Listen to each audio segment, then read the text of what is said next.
రాత్రి దర్శనముల యందు దేవుడు యాకోబు అని ఇశ్రాయేలును పిలిచెను. అందుకతడు చిత్తము ప్రభువా అనెను. ఆయన నేను దేవుడను నీ తండ్రి దేవుడను ఐగుప్తునకు వెళ్ళుటకు భయపడకము, అక్కడ నిన్ను గొప్ప జనముగా చేసేదను.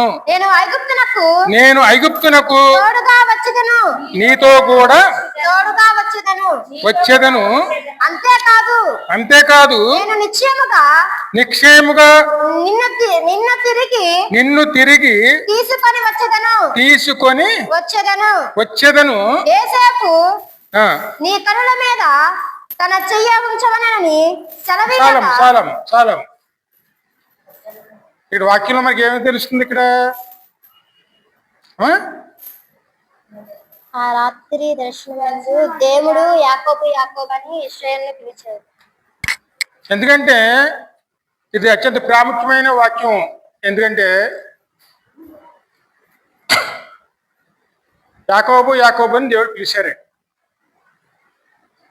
మనం పోయిన వారు కూడా జ్ఞాపకం చేసుకున్నాం. యాకోబు దేవునితో పోరాడి పెనుగులాడి యాకోబు అనే పేరుని ఇశ్రాయేలుగా దేవుడు మార్చారు. మరి మళ్ళీ ఇప్పుడు యాకోబు అని ఎందుకు గుర్తు చేస్తున్నారు? ఒక క్షణం ఆలోచించండి, ఎందుకు వస్తుంది?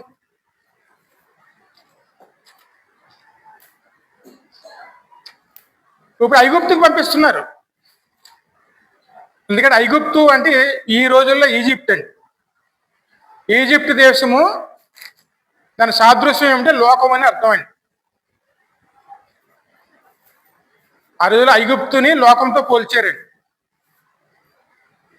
లోకంలోకి దేవుడు ఎందుకు పంపిస్తున్నాడు యాకోబుని?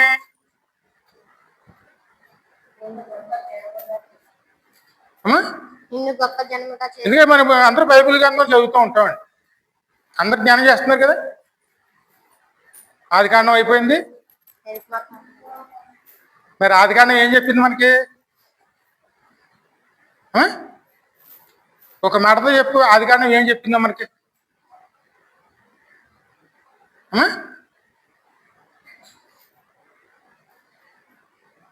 ఆదికాండము దేవుళ్ళ నుంచి మనం ఎలా దూరం అయిపోయామో చెప్పిందండి. ఇంకా దేవుళ్ళలోంచి మనం ఎలా దూరం అయిపోయామో, ఏ విధంగా దూరం అయిపోయామో, మనం ఎలా సృష్టించబడ్డామో, ఎలా దేవుడిని మనం ప్రేమించాడో, ఎలా సిద్ధపరిచారో, ఏ విధంగా మన దేవుడు సృష్టించారో అన్ని చెప్పి దేవునిలోంచి మనం ఎలా దూరం అయిపోయామో చెప్పిందండి.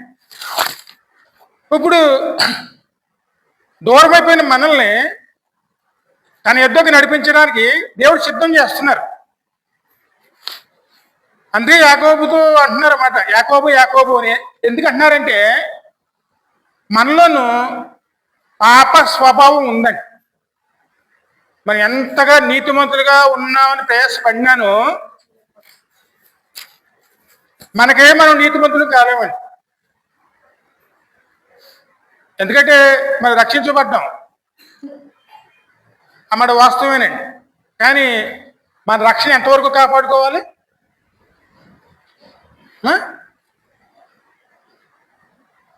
మనము పరలోక ద్వారము ముఖద్వారంలో ప్రవేశించే వరకు కూడాను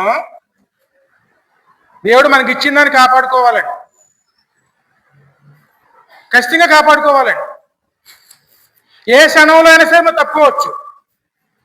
పాపం మనలో ప్రవేశిస్తుంది.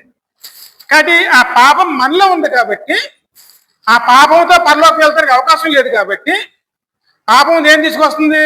దాసత్వం అండి, అంటే బానిసత్వం. పాపం మన మీద ఏలుబడి చేస్తుందండి. పాపం చెప్పినట్టుగానే వింటాం.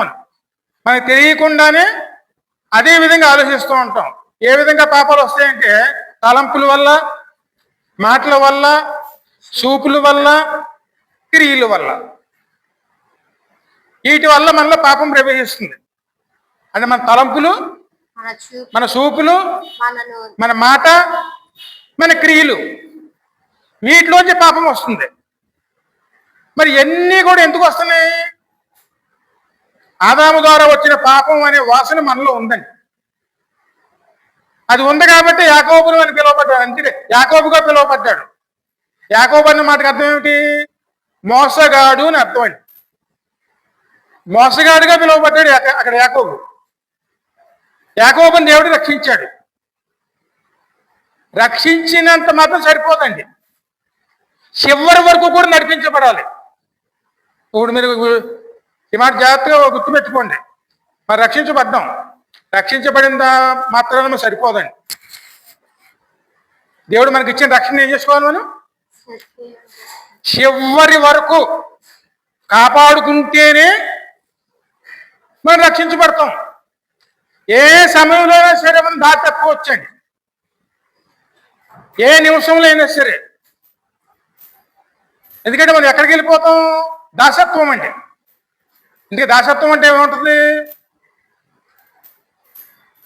ఆ మాటకి అర్థం ఏమిటి? దాసత్వం అంటే మనల్ని ఒకరు నడిపిస్తారు. ఇప్పుడు మీరు ఏదో పనులకి వెళ్తారు చూడండి, ఆ పనులకి వెళ్ళినప్పుడు మీ చిత్తం నెరవేరుస్తారా, లేకపోతే మీ అక్కడ ఉన్న యజమాని చిత్తం నెరవేరుస్తారా? అది మీకు ఇష్టం లేకపోయినా సరే అక్కడ యజమాని చెప్పిందే చేస్తారా, లేకపోతే మీ ఇష్టం ప్రకారం చేస్తారా? అక్కడ మన ఇష్టం పని చేస్తుందా? పని చేయదండి. అప్పుడు ఈ పాపం మన మీద యజమానిగా ఉంటుందండి, అది వెలుబడి చేస్తుంది. మరి మనం విడిపించబడాలి. అలా విడిపించబడాలంటే మన కోసం ఒకరు రక్షించాలండి. ఆ రక్షించటానికి వస్తానన్న వాగ్దానమే దేవుడు చేస్తున్నా. యాకోబు, నువ్వు ఐగుప్తుకు వెళ్ళుము, నేను అక్కడ నేను గొప్ప జనంగా చేసేదను, నేను ఐగుప్తునకు నీతో కూడా వచ్చేదను.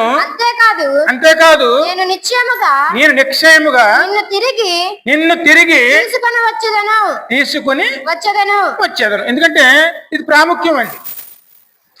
ఐగుప్తులో వెళ్తున్నాం మనం, అంటే ఈ లోకంలో ఉన్నామండి. మనం ఈ లోకంలో మనం ఉన్న రోజులన్నీ కూడా మన జీవితాంతం కూడాను పాపం అనే దాసత్వంలో నిలిచి ఉన్నామని గుర్తించుకోవాలండి. పాపం నుంచి విడిపించబడాలంటే, పాపం నుంచి మనం దాటుకోవాలంటే ఖచ్చితంగా మనకు ఒక రక్షకుడు కావాలండి. అంటే రక్షించేవాడు కావాలి. ఆయనే అంటున్నారు, నేనే నీకు తోడి ఉంటాను, నువ్వు భయపడవద్దు. ఎందుకని పంపిస్తున్నారు ఆయన? పాపం యొక్క జీతాన్ని అనుభవించక తప్పదండి. మనం చేసిన ప్రతి క్రియ దేనికి విరుద్ధంగా ఉంటే దాని శిక్ష పాలు మనం తీసుకోవాల్సిందేనే. అందుకే ఐగుప్తుకు పంపిస్తున్నారు, లోకంలో పంపిస్తున్నారండి. ఆ లోకంలో ఏముంటాయి?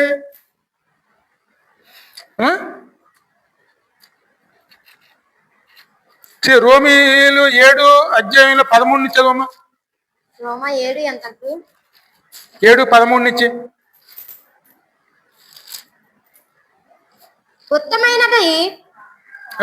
ఉత్తమైనది నాకు మరణకారమైన మాట అన్నట్లు రాదు. అయితే పాపము ఉత్తమైన దాని మూలముగా నాకు మరణము కలగజేయచ్చు. పాపమైనట్లు అడుగుపడు నిత్యము, అనగా పాపము ఆజ్ఞ మూలముగా అత్యధిక పాపముగు నిత్యము, అది నాకు మరణకారమాయను. ధర్మశాస్త్రము ఆత్మ సంబంధమైనదని నేను ఎరుగుదును. అయితే పాపమునకు అమ్మబడి. ఇంతకీ దేనికి అమ్ముడైపోయాడు ఆయన? పాపమునకు. మరి పాపానికి అమ్ముడైపోతే అదే యజమాని అయితే మరి అది చెప్పినట్టు మనం వింటామా, లేకపోతే మనం చెప్పినట్టు అది వింటారా?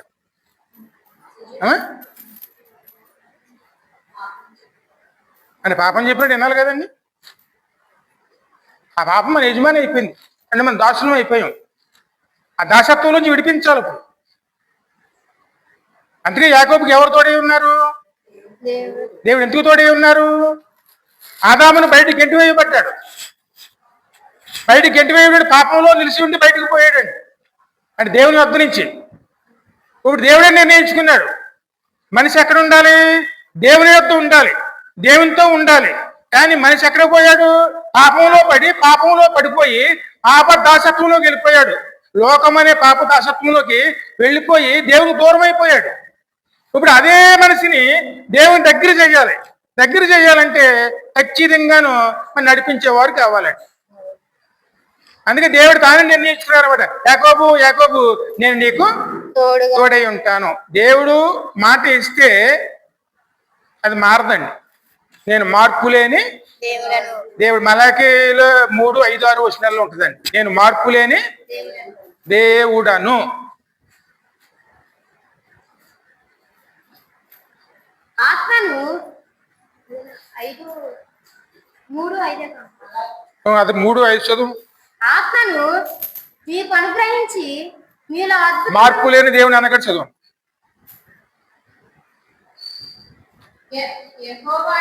యెహోవానైన నేను మార్పు లేని వాడను గనుక యాకోబు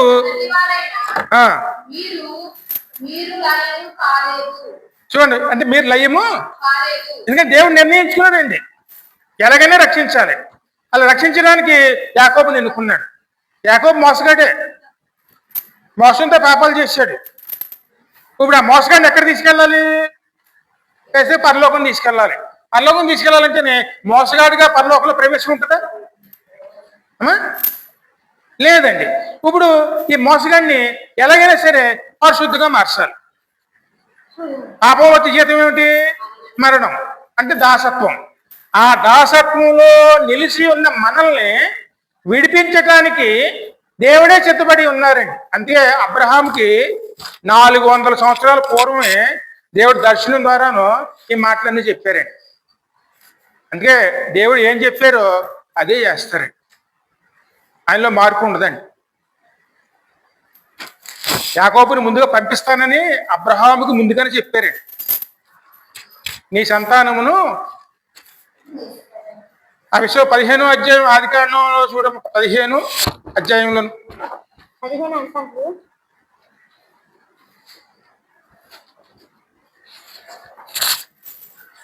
15-12 పొద్దుగు బృంక పోయినప్పుడు అబ్రహామునకు గాఢ నిద్ర పట్టెను. భయంకరమైన కటిక చీకటి అతని కమ్మగా ఆయన నీ సంతతి వారు తమది కాని పరదేశీయులందు నివసించి ఆ దేశపు వారికి దాసులుగా ఉందురు. సంవత్సరాలు వారు 400 ఏండ్లు వారిని శ్రమ పెట్టెదరు. ఇది దాసత్వం అండి. ఈ మాట ఎప్పుడు చెప్పారు? యాకోబు వచ్చేటప్పటికి 4 తరాలండి. ఎందుకని పాపంలో జీవితం ఎన్ని తరాలు ఏలుబడి చేస్తుందండి?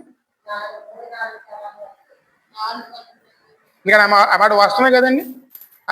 ఆ మాట ఎక్కడ ద్వితీయోపదేశకాండంలో ఉంటుంది. అంటే 4 తరాలని అంటే ఎన్ని సంవత్సరాలు? ఆ రోజుల్లో 100 సంవత్సరాలు 100 పైన బతికేవారండి. అందుకే 400 సంవత్సరాలు చెప్తుందండి వాక్యం. 4 తరాలండి. ఈ 4 తరాలు కూడా పాపం ఏం చేస్తుంది? పాపం అనే దాసత్వం మన మీద ఏలుబడి చేస్తుంది. ఖచ్చితంగా పాపం చెప్పినట్టుగా మనం చేయవలసిందే. అని మన పాపానికి దాసులం అయిపోయాం.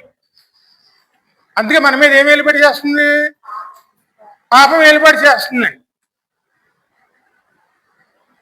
400 సంవత్సరాలు మీ వాళ్ళు వారిని శ్రమ పెడతారు. ఐగుప్తుకి అంటే ఆ దేశానికి పరాయి దేశానికి వెళతారు. ఐగుప్తులో ఉంటారు వారు. ఆ ప్రజలు బానిసల కింద వారి మీద ఏలుబడి చేస్తారు. నేనే వారికి తోడై ఉంది వారిని మళ్ళీ విడిపించి ఈ దేశాన్ని తోడై తీసుకుని వస్తాను అని దేవుడు వాగ్దానం ఇచ్చారు. ఆ వాగ్దానం ప్రకారమే ఇప్పుడు యాకోబుని దేవుడు సిద్ధం చేస్తున్నారు. యాకోబుని ఎందుకు సిద్ధం చేస్తున్నారు? యాకోబులోంచి ఇప్పుడు ఇశ్రాయేలు రావాలి. అందుముందు ఈ యొక్క యాకోబుకి ఎవరు పేరు పెట్టారండి? ఇశ్రాయేలుగా పేరు పెట్టింది ఎవరు? ఆ పేరు పెట్టారు కాబట్టి ఆయన ఇప్పుడు యాకోబుని ఇశ్రాయేలుగా మార్చడానికి, పరిశుద్ధిగా మార్చడానికి ఇప్పుడు దేవుని నిర్ణయించుకున్నారండి. కాబట్టి యాకోబుని ఎక్కడికి వెళ్ళమన్నారు? లోకం అనే దాసత్వంలోకి ఆయన పంపిస్తున్నారండి. నేను నీకు తోడై ఉంటాను, నువ్వు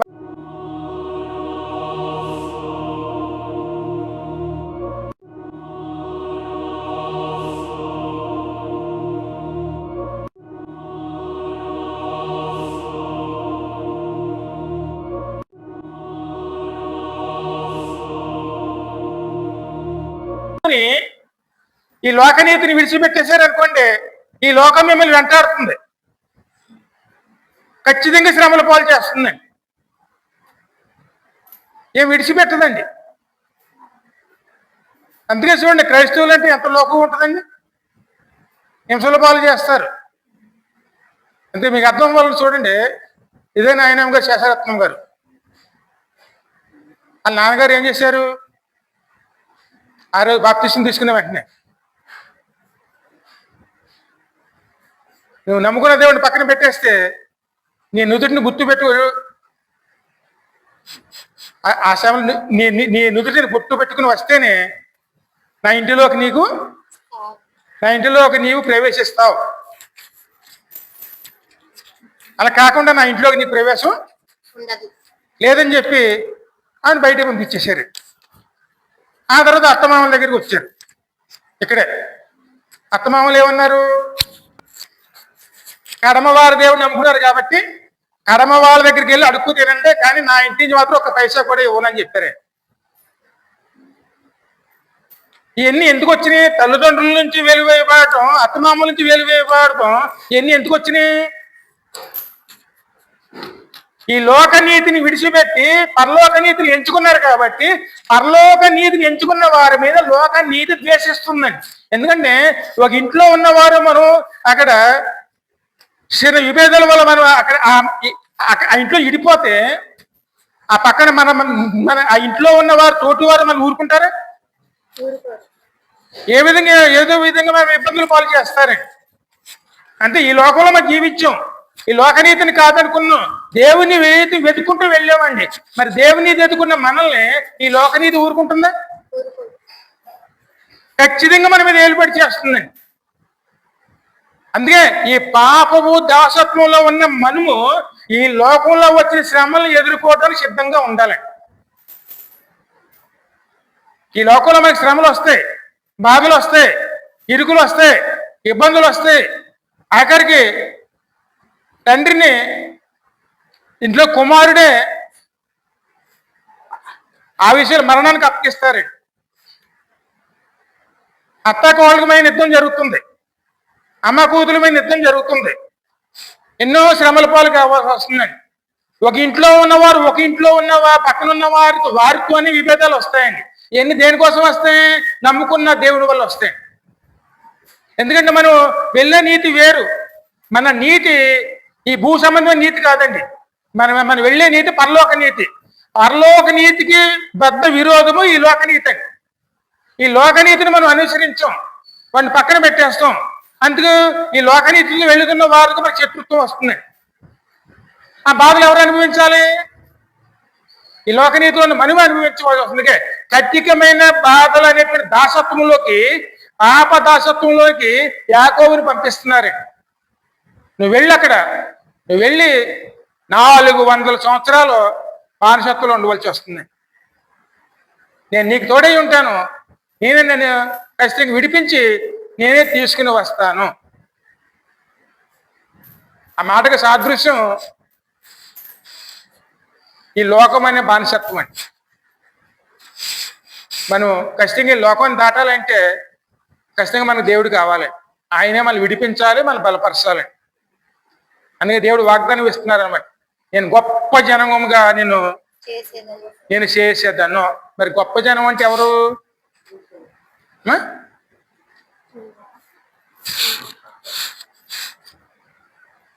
ఈ లోకంలో గొప్ప జనం అంటే ఎవరండి?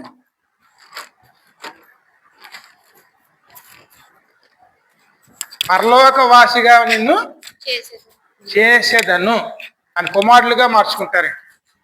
ఆ వాగ్దానం ఆయనకి ఇస్తున్నారన్నమాట.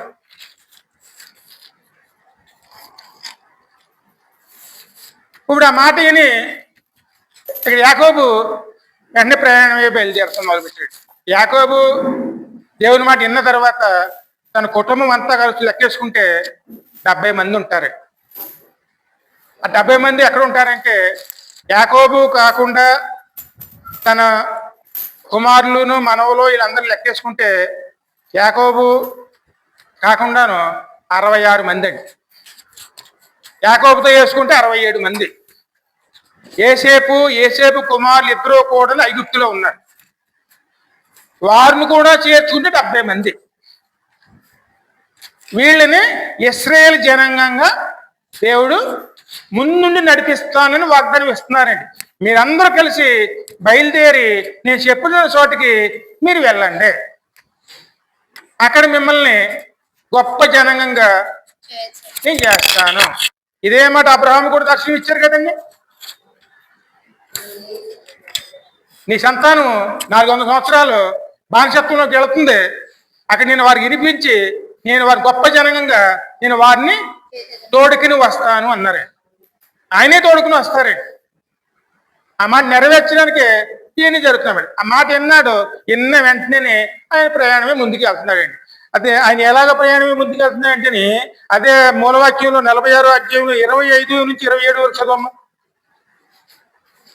లాబాను తన కుమార్తె అయిన రహేలునకు అమ్మా ఆదికాండం 46:25. అదేనండి. లాబాను తన కుమార్తె అయిన రహేలునకు ఇచ్చిన బిల్హా కుమారులు వీరే. ఆమె వారిని యాకోబునకు కనెను. వారందరూ 7. యాకోబు కొండపూతు ఐగుప్తునకు వచ్చిన వారందరూ 66. ఐగుప్తులో అతనికి పుట్టిన యోసేపు కుమారులిద్దరు ఐగుప్తునకు వచ్చి యాకోబు కుటుంబపు వారందరూ 70 మంది. 70 మంది అండి. ఈ 70 మంది ఎక్కడికి వెళ్ళారు? దేవుడు చెప్పిన చోటికి వెళ్ళారు. దేవుడు ఏం చెప్పాడు అదే విధంగా వాళ్ళందరూ వెళ్ళారండి. అక్కడ వెళ్ళినప్పుడు 70 మంది అండి. 70 మంది వీళ్ళు వెళ్ళినప్పటికీ అక్కడ రాజు, అక్కడున్న రాజు ఫరో రాజు అండి. వేరే రాజులు ఐగుప్తు దేశాన్ని ఆక్రమించుకుని వాళ్ళు పరిపాలిస్తున్నారు. వాళ్ళు ఆ రోజు గొర్రెలు కాపురులే వాళ్ళు. కాబట్టి వీళ్ళు కూడా గొర్రెలు కాపురులే. వీళ్ళని స్వీకరించి ఆశ్రయం ఇచ్చారండి. ఆశ్రయం ఇచ్చారు కాబట్టి వాళ్ళందరూ కూడా సుఖంగా ఉన్నారు, అన్ని బాగానే ఉన్నాయి. ఐగుప్తులోను యోసేపు, యాకోబు వీళ్ళందరూ చనిపోయాకను వేరేది వాళ్ళు అంటే అసలైనటువంటి ఐగుప్తు వాళ్ళు వీళ్ళ మీద తిరుగుబాటు చేసి ఆ పరిపాలన వాళ్ళ ఆధీనంలో తెచ్చుకున్నారు. కాబట్టి వాళ్ళకి మందకాపురులు అంటే ద్వేషం అండి. కాబట్టి వాళ్ళు ఏమనుకుంటున్నారంటే ఏదో బతకడానికి వచ్చిన వాళ్ళు ఇక్కడికి వచ్చి కొద్ది మందిగా వచ్చారు, ఇప్పుడు చూస్తుంటే మనకన్నా ఎక్కువ జనం అయిపోయారని చెప్పి వాళ్ళను ఈర్ష మొదలైందండి. వీళ్ళు అభివృద్ధి చెందే దేవుడు చెప్పాడు కదండి గొప్ప జనంగా చేస్తానని. వచ్చింది 70 మంది. కానీ ఒక రాజు తరం అయిపోయేటప్పటికి లక్షల కొలది అయిపోయారండి. ఆ ప్రజల కన్నా వీళ్ళు ఎక్కువైపోయారు. బాగా వృద్ధి చెందారండి. వృద్ధి చెందేటప్పటికి వాళ్ళందరూ ఈర్ష మొదలైంది. వీళ్ళు ఎలా వదిలేస్తే మనల్ని వీళ్ళు పరిపాలిస్తారని చెప్పి వాళ్ళందరూ ఇప్పుడు నిర్ణయించుకున్న తర్వాత వీళ్ళని ఎలాగైనా అనసాలి అని చెప్పి వాళ్ళందరి కోసం అక్కడ అందరూ మాట్లాడుకుని వాళ్ళందరినీ కూడాను పని కోసం నియమించుకున్నారు. అంటే ఆ యొక్క బానిసత్వంలోకి అందరు తీసుకున్నారు. ఇప్పుడు వాళ్ళ కోసం ఒక సైన్యాన్ని ఏర్పాటు చేశారు. వాళ్ళ పని ఏమిటి? వీళ్ళతో పనులు చేయించడం. రోజు వీళ్ళు ఏం చేయాలి? ఆ రాజు చెప్పిన పని వీళ్ళు చేయాలి. ఆ పని ఎలాగుండేది? చాలా కఠినమైన పని. ఆ పనులలోకి నడిపించి అందులో వీళ్ళు వృద్ధి చెందుతున్నారు, పనులు చేసుకుంటూ ఉన్నారు. అంటే బానిసత్వంలోనే ఉన్నారండి. తినడానికి కానీ, పడుకోవడానికి కానీ, నిల్చోవడానికి కానీ ఏ మాత్రం సమయం లేదండి. కఠికమైన సాకిరి, అంటే అంత బానిసత్వంలో తీసుకెళ్ళిపోయాడండి ఆ రాజు. కానీ వీళ్ళు ఎంత బానిసత్వంలో ఉన్నారో అంతగా వృద్ధి చెందుకుంటూ వచ్చారు. వీళ్ళు సంతానం ఎక్కువైపోతుంది, విపరీతమైన సంతానం అయిపోతుందండి. వాళ్ళు ఏం చేసినా సరే ఆ సంతానం వృద్ధి ఎక్కువైపోయేటప్పటికి వీళ్ళు కడకే పుట్టిన మగపిల్లలను కూడాను చంపేయాలని చెప్పి రాజు నిర్ణయించుకున్నాడండి. మరి ఆ రోజులు ఎటువంటి కఠిన రోజులండి? అంత బానిసత్వంలోకి ఎవరు వెళ్ళారు? వాక్యంలో చూద్దాం. కీర్తన 105వ కీర్తన 23 నుంచి 25 వరకు చదవము. 105 23 నుంచి 25 వరకు. ఇశ్రాయేలు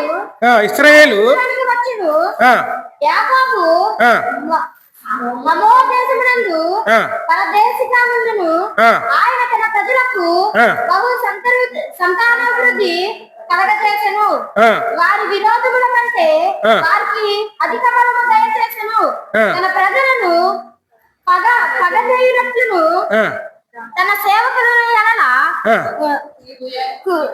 కుయుక్తిగా నడిచినట్లు ఆయన వారి హృదయములను రిప్పెను. ఆయన తన సేవకులను చూడండి, ఈటేమో ప్రజలు వృద్ధి చేశాడు, ఈ పక్క రాజులో ఏం పుట్టించారు మళ్ళీ వీళ్ళు వ్యతిరేకంగా. ఎందుకంటే పాప దాసత్వం అనేది మనం అనుభవించక తప్పదండి. ఏ పాపమైతే దేవుని విరోధంగా మనం చేసి ఉన్నామో ఇప్పుడు పాత్ర కడగాలి. పాత్ర కడగాలంటే ఏం చేయాలండి?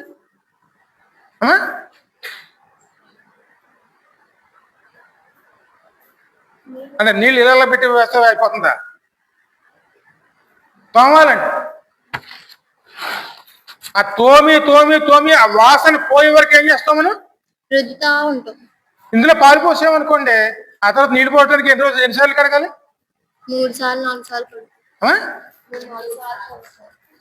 అనేక మార్లు కడుగు కానీ పోదు కదా. మరి ఈ పరిశుద్ధమైనటువంటి ఈ స్థలంలోనూ పాపం అనే దాన్ని మనం నిండిపోయి ఉన్నప్పుడు దీన్ని మరి పరిశుద్ధ పరిస్థితి స్థితి మనకు ఉందా? చిన్న ఉదాహరణ చూడండి, వాక్యంలో చోట ఉంటుంది. మన ఒంటి మీద ఉన్న చర్మము నల్లగా ఉందనుకోండి, నల్లగా ఉన్నదాన్ని తెల్లగా చేసుకోవాలమ్మా అమ్మా. మరి అలాంటప్పుడు మన హృదయం ఎలా తెల్లగా చేసుకోగలం? మనం బయట ఉన్న చర్మమే మనం నల్లగా ఉండి తెల్లగా చేసుకోలేము. మన అంతరంగము తెల్లగా ఉండాలి అంటే పరిశుద్ధంగా ఉండాలంటే అది మన చేతనైన పనేనా అమ్మా? ఆ మాట దావీదు ఏమన్నాడు? ఇస్సోపుతో నన్ను కడుగుము, హిమము కన్నా తెల్లగా నన్ను కడుగుము అన్నాడు. ఎందుకంటే దేవుడు శుద్ధి చేస్తేనే మన పరిశుద్ధులమండి. మన చేతిలో ఏముండదు అనుకుంటాం, ఇది చేస్తాం అది చేస్తాం అనుకుంటాం. మన ఒంటి మీద నలుపుని మనం వదిలించుకోలేము, అది మన వల్ల కాదండి. మరి అంతరంగంలో శుద్ధి ఎలాగ వస్తుంది మనకి అమ్మా? ఏ పాపం అయితే మన హృదయంలో ఏలుబడి చేస్తుందో అది వాసనతో పాటు పోవాలి అంటే ఖచ్చితంగాను దాన్ని తోమాలండి. అందుకే సాకలవారి సబ్బు వంటిది కాదా, బండను బదులు కొట్టు చుత్తు వంటిది కాదా. సాకలవారి సబ్బు ఏం చేస్తుందండి?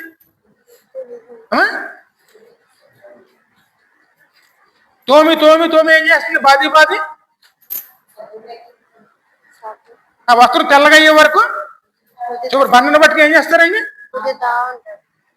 మనలో పాపం పోవాలంటే ఆ శ్రమల బాధలు తప్పవండి. అందుకే అక్కడ యాకోబు ఇశ్రాయేలుగా మారాలంటే ఐగుప్తు కొలిమిలోనూ ఆయన పరిశుద్ధపరచబడాలి. ఆ పరిశుద్ధపరచబడిన తర్వాత దేవుడే మనల్ని బయటికి తీసేయాలండి. అందుకే చూపిస్తున్నాడు అన్నమాట. దేవుడు చెప్పాడు గొప్ప జనంగా చేస్తా అన్నాడు, చేశాడు. ఇప్పుడు వాళ్ళు శుద్ధి చేయాలి. శుద్ధి చేయాలంటే ఆ దేశం రాజు మనసుని ఈ పక్క తిప్పాడు. ఎందుకంటే రాజు ఏమనుకుంటున్నాడు? మీరు చూసేవా వృద్ధి చెందిపోయారు, ఇప్పుడు వాళ్ళు ఎదురు తిరిగారంటే వాళ్ళు మనం జయించలేము. ఎందుకంటే మనం కొద్ది మంది అయిపోయాం, వాళ్ళు ఎక్కువ మంది అయిపోయారు. విపరీతంగా వృద్ధి చెందుకుంటూ వస్తున్నారు, మన వాళ్ళు తగ్గిపోయారు. ఇప్పుడు వాళ్ళు మనకి ఎదురు తిరిగితే మన పరిస్థితి ఏమిటి? కాబట్టి మనం ఇప్పుడే మనం జాగ్రత్త పడదాం అని చెప్పి వాళ్ళని కొలిమిలోకి లాగారండి. ఏ కొలిమి? బానిసత్వపు కొలిమే. అంతవరకు వారు పనులు చేసుకునేవారు. రాజు ఏమని చెప్తున్నాడు ఇప్పుడు? మీరు బానిసలుగా బతకవలసిందే. అందుకే వారి మీద సైన్యాన్ని పెట్టాడు. అందరూ ఏం చేస్తున్నారు వీరి చేత? పెద్ద పెద్ద ఇటుకలు కాపించి అక్కడున్న అడుసు మట్టి తవ్వించి నీళ్లు పోసి కాళ్ళతో తొక్కిచ్చి అవన్నీ కూడా ఇటుకలు చేసి ఇటుకలు కాల్చి అప్పచెప్పాలండి. అలాగా 2 పట్టణాలు కట్టాలి. రామసేతు అంటారు దాన్ని. ఆ పట్టణాలు ఏమేమి చేస్తారు? పెద్ద పట్టణాలండి. అందులో ఆహారం అందులో నింపేవారండి. అంటే మరి ఈ రోజుల్లో గొడవలు ఉన్నాయి అనుకుంటాం, మరి ఆ రోజుల్లో ఏమున్నాయండి? ఆ రోజుల్లో ఐగుప్తు అంటే లోక అభివృద్ధి అండి. ఈ రోజు కూడా అభివృద్ధి ఉంది కదండి. అనేక చూస్తున్నాం కదా మనం. ఆ రోజుల్లో ఐగుప్తులోనే ఉందండి. అందుకే దాన్ని లోకం అన్నారు. ఆ బానిసత్వంలో మనం జీవించవలసి వస్తుందండి. అందుకే మనం కూడా ఈ లోకంలో జీవించాలంటే మనం పరిపూర్ణం అవ్వాలంటే మన దేవుని నడిపిస్తేనే మనం ముందుకు వెళ్ళగలుగుతామండి. అందుకే ఈ బాధలో, ఇరుకులో, ఇబ్బందులు, సమస్యలు మన వెనకాలే వస్తూ ఉంటాయి. మన దేవుడు తోడే ఉన్నాడు అనుకోండి, ఆయనే మనల్ని విడిపించి ఆయన ముందుండి నడిపిస్తారు. అందుకే నేను ముందుండి నేను నడిపించేస్తాను, ఆయనే నడిపిస్తారు. ఇంకా ముందుకు వెళ్తే చూడండి,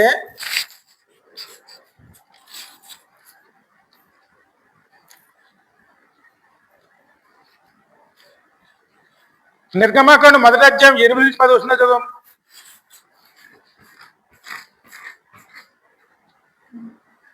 వారు విస్తారింపకున్నట్లు మనము వారిని ఎడల యుక్తిగా జరిగించటము రండి. లేని ఎడల యుద్ధము కలిగినప్పుడు కూడా మన శత్రువులతో చేరి మనకు విరోధముగా యుద్ధము చేసి ఈ దేశంలో నుండి వెళ్ళిపోదురము అనెను. కాబట్టి వారి మీదే పెట్టిన భారములలో వారిని శ్రమ పెట్టుటకు వెట్టి పనులను చేయించు అధికారులను వారి మీద నియమింపగా వారు ఫారో కొరకు ధాన్యదులను నిల్వ చేయుదురు. వారి ధాన్యాలు నిల్వ చేసుకునే గొడవలతో ఉన్నటువంటి పట్టణాలు అండి. రామసేతు అంటే దగ్గర హైదరాబాద్ అంత పట్టణాలండి. అందుకని పెద్దవి ఉంటాయి. మరి అటువంటి పెద్ద పెద్ద పట్టణాలని ఇశ్రాయేలు ప్రజలే ఇటుకలతోనూ తయారు చేసి వాళ్ళే కట్టాలని చెప్పి వారి మీద ఎటువంటి భారం పెట్టాడు ఆయన? ఈ విధంగా అనసాలని చూశారండి. అడుగుతూ లేదు. అప్పుడు వాళ్ళు అనుకున్నారన్నమాట, మనం ఎలా చేయకూడదు, వీళ్ళు మగపిల్లల్ని పుట్టినట్టుగా చంపేస్తే ఆడవాళ్ళని బతికించి ఇంక మగపిల్లల్ని బతకూడదని చెప్పి అప్పుడే పుట్టిన వాడిని కంచి ఒక 2 నెలల వరకు ఉన్న పిల్లవాడిని వాళ్ళు కనుక కనుక్కుంటే వాడిని చంపించేసి నైలు నదిలో పాడేయాలి. అదే ఆజ్ఞ. అలా చేసి ఎన్ని చేసినా సరే వీళ్ళ సంతానం వృద్ధి చెందుతూనే ఉందండి. ఎందుకంటే అక్కడ ఉన్నటువంటి కాన్పులు చేస్తారు చూడండి, వాళ్ళు ఏం చేసేవారంటే దేవుని భయంతోనూ వాళ్ళేమను ఎబ్రి అనేటువంటి వీళ్ళకి అనుకూలంగా ఉండి వీళ్ళ పిల్లల్ని తప్పించేసేవారు. వాళ్ళు అడిగారు అనుకోండి, అయ్యా వాళ్ళు ఎబ్రి స్త్రీలు చాలా బలవంతులు, మీ వెళ్ళేటప్పుడు కాన్పులు అయిపోయి అది మీ వెళ్ళేటోడికి ఏమి ఉండేది కాదు, ఎందుకంటే వాళ్ళ దేవుడు వాడి తోడే ఉన్నాడు బలవంతుడు, మా చేతులు ఏమీ లేదు, మీ వెళ్ళేటోడికి అన్నీ అయిపోయినాయి, అందులో మేమేం చేయగలుగుతామని చెప్పి రాజు అనుకున్నది ఒకటి, ఇక్కడ జరిగేది ఒకటి అండి. అలాగే ఎప్పుడైతే మంత్రసానులు అందరూ కూడా వీళ్ళకి అనుకూలంగా ఉన్నారో దేవుడు వారి కుటుంబాలని వృద్ధి చేయటం మొదలుపెట్టాడు. ఆ విధంగా శ్రమల పాలు అయ్యారు. ఆ శ్రమలలోనే, ఆ కొలిమిలోనే వాళ్ళు పడుతున్న బాధే ఐగుప్తులో ఉన్నటువంటి పాపపు దాసత్వం అండి. పాపంలోకి జీతము, అందుకే పాప జీతం ఎలాగుంటుంది? ఆ విధంగానే ఉంటుంది. అందుకే యేసయ్య కూడా మాట అన్నారు చూడండి, మత్తయి సువార్తలో 10వ అధ్యాయం 21-23 వరకును, పదార్థం ఎంతకి? మత్తయి 10వ అధ్యాయం 21-23 వరకు. సహోదరుడు సహోదరిని తండ్రి కుమారుని మరణమునకు అప్పగించెదరు. పిల్లలు తల్లిదండ్రుల మీద లేచి వారిని చంపించెదరు. మీరు నా నామము నిమిత్తము అందరి చేత దూషించబడినందరూ అంతము వరకు సహించిన వాడు రక్షింపబడును. వారు ఈ పట్టణములో మిమ్మును హింసించినప్పుడు మరి యొక్క పట్టణమునకు పారిపోయుడు. మనిషి కుమారుడు వచ్చే వరకు మీరు ఇశ్రాయేలు పట్టణములో సంచారము చేసి ఉండరని నిశ్చయముగా మీతో చెప్పుచున్నానను. ఈ మాటలు ఎవరు చెప్పారు?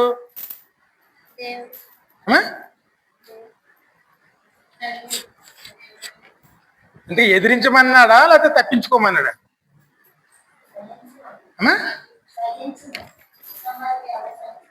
ఎందుకంటే ఒకసారి ఆలోచించండి, ఈ లోకంలో మనం పడుతున్న శ్రమలో భరించాలా లేకపోతే పారిపోవాలా?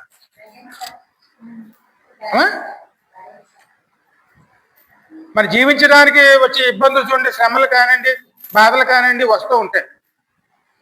అంతేకాదండి, క్రైస్తవులుగా మనం దేవుని వెంబడించినప్పుడు కూడా అనేక శ్రమలు వస్తాయి. ఆ విషయం చెప్తున్నారే. మీ ఇంట్లో వారే మరణానికి అప్పగించేస్తారు. మీ ఇంట్లో ఉన్న పిల్లలే మీకు శత్రువులు అయిపోతారు. మీ బంధువులే శత్రువులు అయిపోతారు. ఆ శత్రువులు అయిపోయి మేము బాధలు పెడుతున్నప్పుడు ఈ పట్టణంలోంచి ఆ పట్టణంలోకి వెళ్ళండి. ఆ పట్టణంలో బాధలు వస్తే ఈ పట్టణానికి వెళ్ళమన్నారు, కానీ తిరుగుబాటు చేయమనలేదండి. నేను వచ్చే వరకు కూడాను మీరు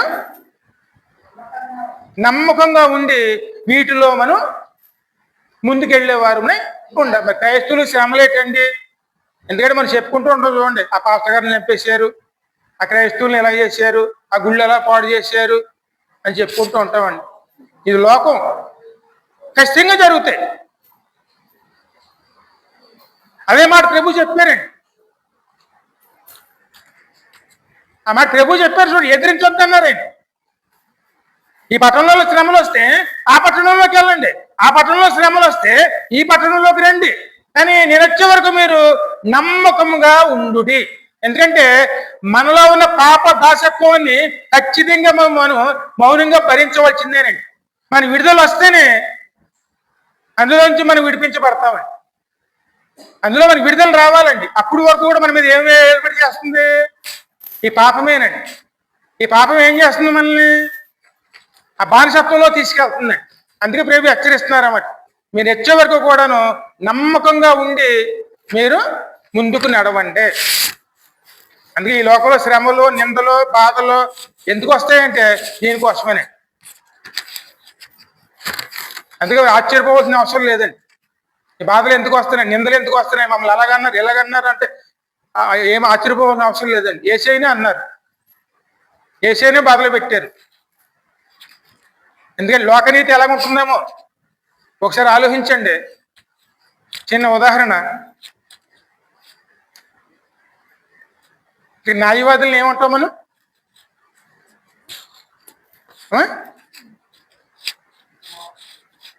న్యాయవాది ఏం చేస్తాడు? తీర్పు చెప్తాడు, వాదిస్తాడు.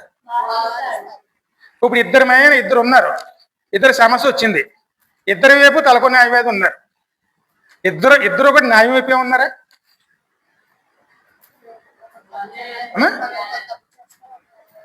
ఒకసారి ఆలోచించండి. ఇద్దరు కూడా న్యాయం వైపే ఉన్నారా? ఆయన న్యాయవాదే, ఈయన న్యాయవాదే. ఒకడు పాపం చేశాడు, ఇంకొకడు ఆ బాధను అనుభవించాడు. ఇద్దరికి న్యాయం చెప్పాలి. ఇద్దరికి న్యాయం చెప్పడానికి వాదించడానికి తలకొని న్యాయవాదిని పెట్టుకున్నారు. ఇద్దరు న్యాయాన్ని వాదిస్తున్నారా?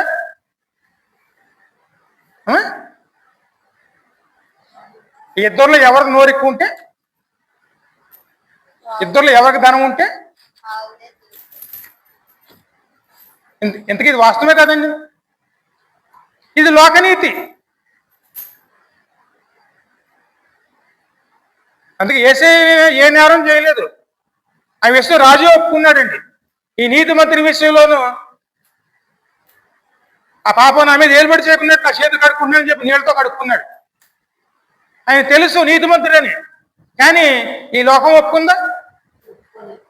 శిక్ష వేసే వరకు కూడాను ఏమాత ఊరుకోలేదండి. ఎందుకంటే ఇది లోకం. ఇది లోకం దేనిలో ఉంది? పాపపు దాసత్వంలో ఉంది. పాపం ఏం చేస్తుంది? మరణాన్ని కోరుతుంది.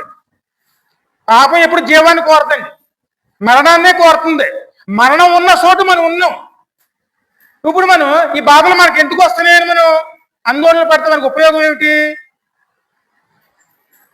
అందులో తప్పించుకోవాలా లేకపోతే బాధపడుతూ కూర్చోవాలా?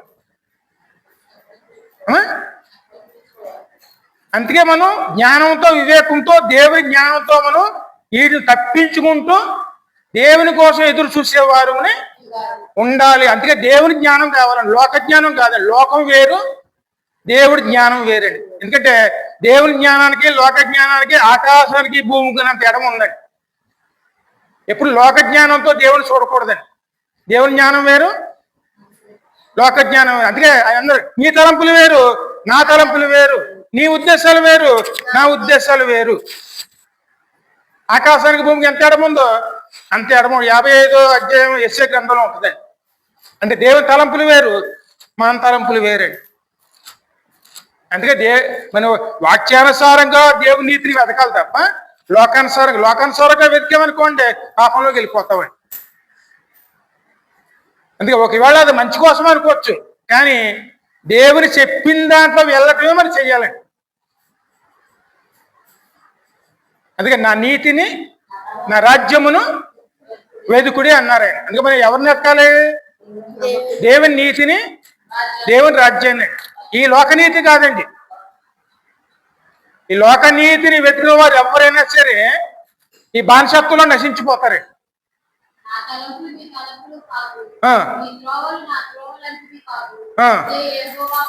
చూడండి, దేవుని నీతి వేరు, మన నీతి వేరండి. ఈ లోకాన్ని మనం దాటాలంటే దేవుని నీతిని అనుసరించాలండి. అంతవరకు కూడాను మనకు విడుదల రాదండి. దేవుని నీతిలో వెళ్ళేమనుకోండి, దేవుడు మనల్ని ఎలా నడిపిస్తారో మాట కీర్తన 23వ కీర్తన చూడ 4 వచనాలను. యెహోవా నా కాపరి, నాకు ఏమీ లేదండి. ఎందుకంటే దేవుడే నన్ను పోషిస్తున్నాడు. దేవుడి మీద ఆధారపడ్డా అనుకోండి, దేవుడే పోషిస్తాడు. ఆకాశ పక్షులు చూడి ఎత్తవో కొయ్యవు, అవి కొట్లలో దాచుకోవు. వారి దేవుడు వాటినే పోషిస్తున్నప్పుడు వాడికైనా శ్రేష్ఠులని మనము మరి ఆయన మీద ఆధారపడాలా, మరి లేకపోతే మనం ఇక్కడ ఈ ప్రయాసలు పడేవారు ఉండాలి. ఆయన మీద ఆధారపడ్డామనుకోండి, ఆయన అంటున్నారు చూడండి, యెహోవాయే నా కాపరి, నాకు ఏమీ లేదు. పచ్చిగల చోట్లను ఆయన నన్ను పరుండి చేస్తారు, శాంతికరమైన జలముల యొక్క నన్ను నడిపించుచున్నాడు, నా ప్రాణమునకు సేద తీర్చుచున్నాడు. ఇప్పుడు ఎవరి ప్రాణాలైనా సరే సంతోషంగా ఉన్నాయండి, ఆయాసంగా ఉన్నాయా, సంతోషంగా ఉన్నాయా? భుజాల మీద స్కూల్ బ్యాగులు పంపించిన కాడి నుంచి ఎవరికైనా సమాధానం ఉంటుందండి? ఆ వయసు నుంచి ఇంటికాడ తల్లిదండ్రులు వెళ్తే స్కూల్లోనేమో టీచర్లు ఆయన వదలరు. ఆ తర్వాత సమాధానం ఉండదు. దేవుని వైపు తిరిగేమనుకోండి, నీ ప్రాణమునకు అంటే విశ్రాంతి దొరికేది దేవుని సన్నిధానమే. ఈ లోకంలో ఎక్కడ విశ్రాంతి లేదండి. ఆయనే మనకు విశ్రాంతిని కలగజేస్తారండి. అంతేకాదు, నువ్వు గడాంధకారంలో సంచరించినను నీకు ఏ అపాయమును గాఢాంధకారం అంటే ఏమిటి? ఈ లోకం అండి. ఈ లోకంలో ఏమి లేదు. ఈ లోకంలోనూ ఎక్కడ పరిశుద్ధత లేదండి. అంటే దేవుని వెలుగు లేదు. కేవలం ఏమున్నది? పాపం అనే అంధకారమే ఉందండి. అదే గడాంధకారం అంటే పాపముతో నిండిపోయిన ప్రదేశం అని అర్థం అండి. దేవుడు తోడు లేకపోతే ఈ గడాంధకారంలో మనం ముందుకెళ్ళగలుగుతామా? అదే మాట దాని మీద అంటున్నాడు, గడాంధకారంలో సంచరించినను ఏ అపాయమునకు ఏ భయపడను అపాయముగా భయపడను, నీవు నాకు తోడయుండు నీవే నాకు తోడయుందువు, దుడ్డికర్రయు నీ దుడ్డు కర్రయ్యు దండమును నీ దండమును నన్ను ఆదరించును నన్ను ఆదరించిన. హల్లెలూయా. ఈ హల్లెలూయా. వాగ్దానమే యాకోబుకి ఇస్తున్నాడండి. యాకోబు నువ్వు భయపడొద్దు, నేను విమోచించే వాడిని, నీకు తోడై ఉన్నవాడిని, నేనే నీకు తోడై ఉన్నాను. ఆ మాట మీరు చదవాలంటే యెషయా గ్రంథం 41వ అధ్యాయం చూడము. 41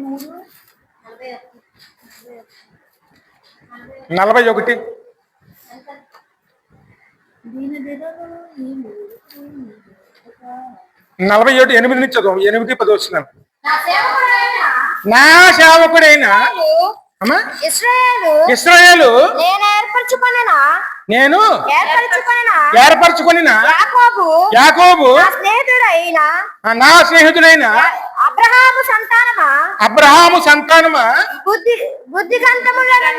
బూది గంతంలో నుండి పట్టుకొని దాని కోసాల నుండి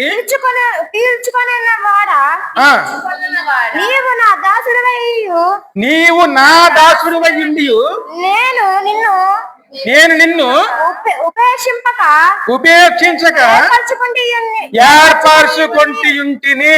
నేను నీతో చెప్పినది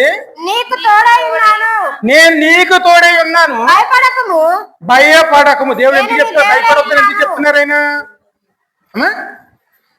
యాకోబు వెళుతున్న చోటు మా సామాన్యమైన చోటు కాదండి, పాపపు దాసత్వంలోకండి. పాప ఫలితాలు అనుభవించాలండి. ఈ లోకంలో జీవిస్తున్నామంటే సంతోషం అనుకుంటామండి, పాప ఫలితాలు అనుభవించవలసింది ఇక్కడేనే. అందుకే దేవుడు భయం ఆ విషయం అభయం ఇస్తున్నారండి. యాకోబు నువ్వు నా దాసుడువు. ఎందుకమ్మా నువ్వు దేవుని దాసులుమా శాతం దాసులుమా? దేవుని దాసులుగా ఉంటే మన పోషణ ఆయన చూసుకుంటారండి. అందుకే నీవు నా దాసుడువు, నేను నిన్ను పిలుచుకున్నాను, నా సేవకుడు నువ్వు, నా స్నేహితుడైన అబ్రహాము సంతానం నువ్వు. నేను ఎక్కడి నుంచో తీసుకొచ్చాను, పట్టుకుని తీసుకొచ్చాను నిన్ను.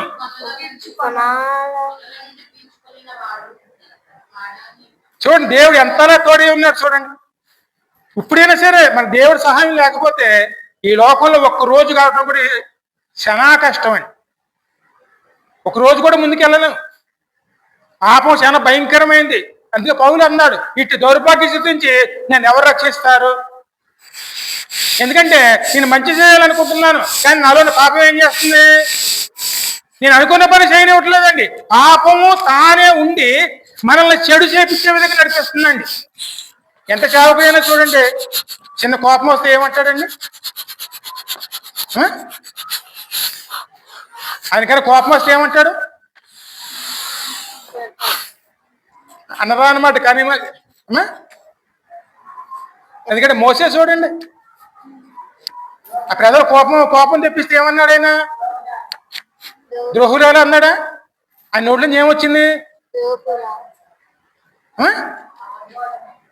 ఈ సహోదరుని ద్రోహుడు అన్న మాటకి ఎంత పాపం వస్తుందండి? ఒక నరహత్య చేసినంత పాపం అండి. మరి ఆ పాపం చేస్తే దానికి జీతం ఎంత?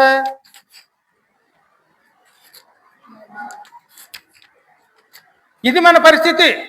ఈ స్థితిలో ఉన్న మనం రక్షించబడాలంటే ఇది ఎవరు మనకు తోడై ఉండాలండి? అందుకే చెప్తాను, నేను నీకు తోడై ఉన్నా, నువ్వు భయపడవద్దు, నేను నిన్ను నడిపిస్తాను. ఏ విధంగా నడిపిస్తానంటే చివరికి వచ్చేసాం. ఇంకా 2 వచనాలు ఉంటే మొదటి యోహాను పత్రిక 1వ అధ్యాయంలో 5 నుంచి ముందు చదవము. వర్తమానం ఏమనగా దేవుడు వెలుగై ఉన్నాడు, ఆయన యందు చీకటి మాత్రమును లేదు. చూడండి, మన దేవుడు వెలుగై ఉన్నాడు. వెలుగు అన్న మాటకి అర్థం ఏంటి? పరిశుద్ధత. ఆయన ఉన్న చోటు పరిశుద్ధమైంది. ఆయనతో సహవాసం చేస్తానికి వచ్చాం మనం. అంటే మనలో కూడా పరిశుద్ధత నింపాడు ఆయన. మనం పరిశుద్ధులుగా మార్చబడ్డాం. దేవుడు వెలుగై ఉన్నాడు. ఆయన యందు ఆయన యందు చీకటి ఎంత మాత్రం చీకటి లేదు. అంటే మరి చీకటి అన్న మనకి అర్థం ఏంటి? పాపం ఏమాత్రం లేదండి. ఆయనతో కూడా సహవాసము గల వారిని చెప్పుకొని చీకటిలో నడిచిన యెడల మనము అబద్ధము నుంచి సత్యమును జరిగింపకూడదు కుందుము. మనం సహవాసము గలవారమని చెప్పుకొని చీకటిలో నడిచిన ఎడల మనం అబద్ధం ఆడుచు సత్యమును జరిగింపకుందుము. ఆలోచించండి.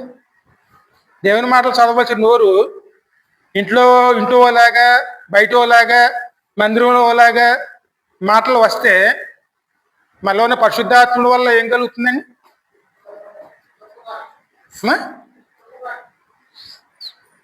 అంటే వెలుగులో ఉన్నావా, చీకట్లో ఉన్నావా?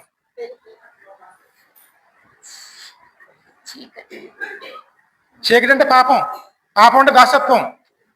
అదే వెలుగులో ఉన్నావు అనుకోండి, మన స్వతంత్రులం. నువ్వు సత్యం నమ్మినేడలా సత్యం ఏం చేస్తుంది? మన స్వతంత్రులం చేస్తుంది, బానిసత్వంలో తీసుకెళ్తాడు.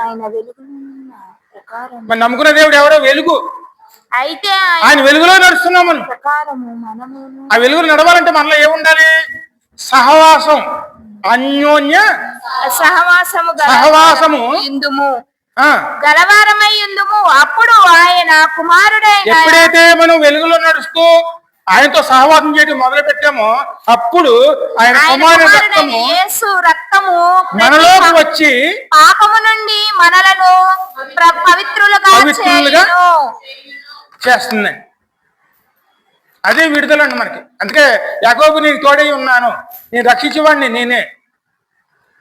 దేవుడే రక్షిస్తారండి మనల్ని. దేవుడు రక్షించకపోతే ఎవరి వల్ల కాదు. ఎందుకంటే పైన చర్మం మీద ఉన్న మచ్చలే తొలగించుకోలేను మనం. మన హృదయాన్ని కట్టుకునే మచ్చలు తొలగించుకోగలవా? కంటికి కనబడేదాన్ని మనం ఏమాత్రం తొలగించుకోవాలి. మచ్చలు వచ్చాయనుకో ఒంటి మీద, దాన్ని తీయగలం మనం? లేకపోతే నల్లంటికి చేయగలమా? మరి హృదయంలో మరి అంతరంగ శుద్ధి ఎలాగ వస్తుంది మనకి? అందుకే మనకి ఎవరు కావాలో? మనకి ఆయనే కావాలండి. ఎప్పుడైతే మనం వెలుగులో ఉన్నట్టు మొదలు పెట్టామో, మన మాట తీరు మారిందో, మన తలంపుల తీరు మారిందో, మన క్రియల తీరు మారిందో, అప్పుడు వెలుగులో వెళుతున్నప్పుడు ఆయన కుమారుడు రక్తం మనలోకి వచ్చి పాప స్వభావాన్ని కడిగి శుద్ధి చేసి పరిశుద్ధమైన హృదయం కింద అప్పుడు మారుస్తుంది. ఆ మార్చబడటమే దేవునితో సహవాసం అని. అందుకే ఉపవాస కూడికలు ఎందుకు?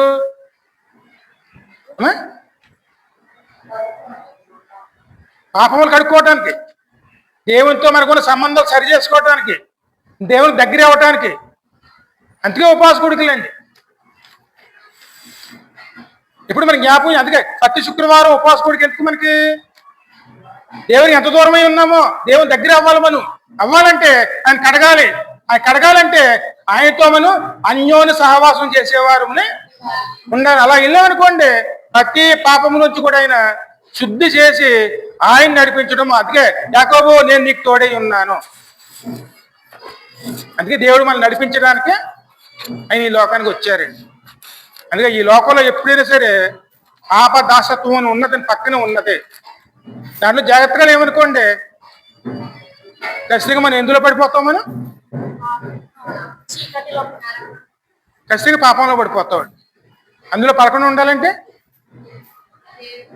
నీ కలిగి ఉన్న దానిని గట్టిగా పట్టుకున్నాము. ఏమాత్రం అజాగ్రత్తగా ఉన్నాం అనుకో, అది దావీదు అన్నాడు చూడండి, కొద్దిలో నా కాలు జార తప్పెను. ఎక్కడైనా జారిపోతే అమ్మా అంటే వెళ్తా రోడ్డు మీద దారి పడితే ఏమవుతుంది? ఖచ్చితంగా మూతిపళ్ళు ఊడిపోతాయా? అయ్యే శ్రమలండి. ఆ శ్రమల్లోకి మనం వెళ్ళకుండా ఉండాలంటే మనం వెళుతున్న వెలుగు మార్గం ఏసే మనకు తోడే ఉన్నాడు. ఈ లోకాన్ని మనం దాటాలంటే ఆయన సహాయం తీసుకునేవారు. దేవుడు సహాయం తీసుకున్నాం అనుకోండి, తేలిగ్గా ఆయనతో కలిసి మనం ముందుకు వెళ్ళిపోయేవారు ఉండగా. అందుకే ఆయన మనకి రక్షకుడుగా వచ్చారు. ఆ రోజేమో కానాను ఆయన నడిపించారు. ఈ రోజు యేసే తన కుమారుడు ద్వారా మనల్ని ఆయన నడిపించడానికి వస్తున్నారు. ఇదిగో నీ త్వరలోనే వచ్చేస్తున్నాను. అప్పటి వరకు మనం యేసే సహవాసములోకి వెళ్ళేవారు. చిన్న ప్రార్థన చేసుకుని ముందుకు వెళదాం.